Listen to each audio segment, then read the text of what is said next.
Debagoienean arazoak dauzkagu etxebizitza eskuratzeko, baina horretarako guk badaukagu proposamen bat. Babes ofizialeko 750 etxebizitza eraikitzea. Gaztiak juten ari die, familiek ez dabe etxebizitza duinik lortzen, eta udalek eserrein barik jarraitzen dabe.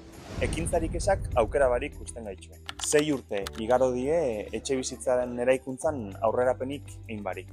Eta bizilagunen eskaera geroz eta handixegoa da irtenbidea emoteko plan argirik gabe. Eta badakizu zer?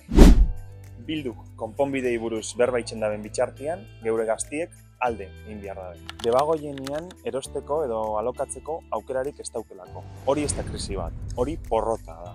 EAJ-PNVek ekintza nahi du, ez promesa hutzak, eta hortarako bere plana argixa da. 750 etxebizitza tasatu eta babes ofizialeko onjokan debagoienean sinisten dugunen dako.